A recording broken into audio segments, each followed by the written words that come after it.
All right, so today we're going to start chapter 10, which is on sexual reproduction and genetics.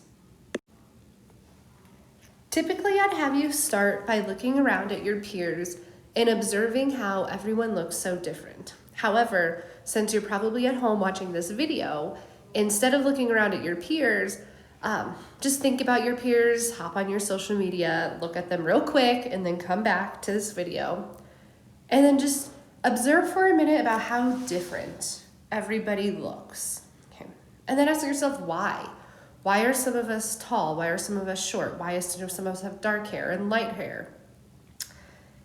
And so the variety of the characteristics is a result of two sex cells combining during sexual reproduction. In order to learn more about how our cells reproduce and how we get such a variety when our cells reproduce, we first have to start with some of the basics. So we're going to start with chromosomes. Okay. So each characteristic you have, such as your hair color, your height, your eye color, it's all called a trait. And the instructions for each of these traits are located on your chromosomes. And so if you look at this picture right here, so this is a picture of a chromosome. So here's another picture that just shows the relationship between like DNA and genes and chromosomes and your cell. So first, let's just start here. So here's a picture of your cell, just a generic cell. And so this yellow gold, this is the nucleus. Okay, so inside the nucleus is where all of your chromosomes are. And if we look what actually makes up your chromosomes, if we get a little bit larger, it's really your DNA. Okay, so this molecule right here is what we call DNA. Okay, and so that is what actually makes up your chromosomes.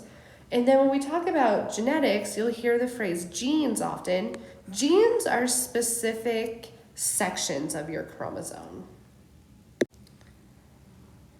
So on the next slide, we'll write some definitions of what is a gene and what is DNA. This slide, if you want, you can go ahead and copy this picture in your notes if you would find that to be helpful. All right, so here, let's just go ahead and define some of the words that we're going to talk about a lot. Okay. So your DNA, it is on your chromosomes, and it just gets arranged into segments called genes. And genes control production of proteins. Okay. So then those proteins are what's going to help make us, us. So why do I look different from you? And so then each chromosome, it has hundreds of genes, and each gene plays an important role in determining the characteristics and functions of the cell. So in humans, we have 46 chromosomes, and each parent contributes 23 chromosomes. Okay. So that results in 23 pairs of chromosomes. So you need to know that you have 23 pairs or 46 chromosomes. Another way I remember this is how many of you have heard of the company 23andMe? Right. You can send them a sample of your spit, and they will look at your DNA, and they can tell you a lot of things about like ancestry or health. But I use 23andMe as the way to remember, okay, humans have 23 pairs of chromosomes. And then here, if you look at the picture, so here are our chromosomes. Okay, so they come in pairs. So one pair is from your biological mother, the other one is from your biological father. And so here are all 23 pairs of our chromosomes. So if you noticed in the previous photo, the chromosomes that make up one pair, they look pretty similar to each other. We call those a homologous pair of chromosomes or homologous chromosomes. And how you can remember this, homo means the same. So think homo is same. So these chromosomes look the same, and again, it's one from each parent. You get one from your biological mother and one from your biological father. So when we call a pair of chromosomes homologous, it means same. And by same, I mean same length. Okay, so the length of the chromosome is actually the same. The centromere is what actually is in like the middle of the chromosome that holds the chromatids together. The centromere is in the same position. And these chromosomes, they carry the genes that control the same inherited trait. So for example, like eye color, a pair of homologous chromosomes, they would both carry genes for eye color. All right, so most of the cells in your body have 46 chromosomes or 23 pairs. However, you do have specialized cells, which are called gametes or your sex cells, and these only have half of the number of chromosomes. Okay. And so the reason for that is one day if you do sexually reproduce, you would contribute your half, your partner would contribute the other half, and then that's how you would make offspring. Okay. So when it comes to your gametes, you have 23 chromosomes rather than 46. Okay, so you do need to know that gametes have 23 chromosomes. And then in general, we use the letter N just to represent the number of chromosomes in a gamete. Okay, so we're going to start talking about numbers of chromosomes. So instead of filling in the number 23, we're going to fill it in for N because the number changes for each species. Okay, so 23 is specific to humans. When we're just going to talk cells in general, not specific to humans, it's not always going to be 23, so we're going to use N as our generic number.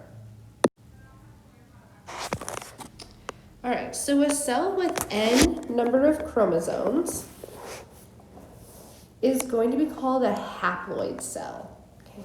And so the word haploid actually means single. So think of this as single set of chromosomes. Okay. Right, so in humans, you have 46 chromosomes.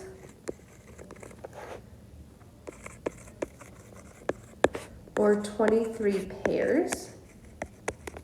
However, in your gametes, you only have 26 chromosomes. So you only have one single chromosome from each pair.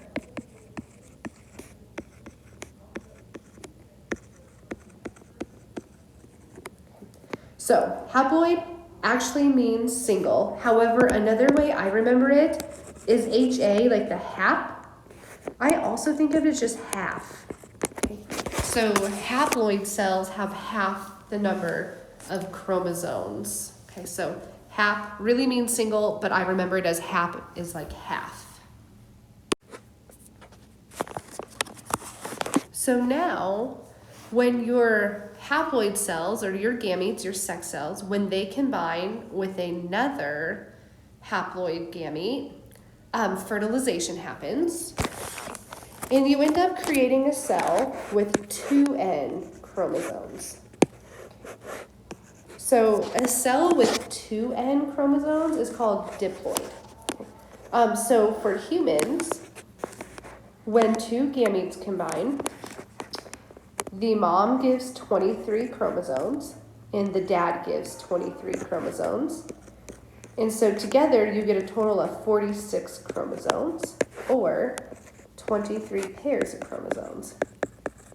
Okay. So now we have double the amount of chromosomes as we did from our gametes. Okay, so when you're diploid, you have double. So think D for diploid, D for double.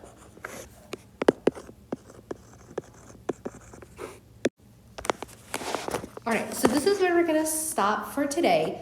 This is just an introduction into sexual reproduction and genetics. I just wanted to introduce these words because we'll talk about chromosomes, we'll talk about genes, we'll talk about DNA, and we'll use terms like haploid and diploid throughout this entire unit.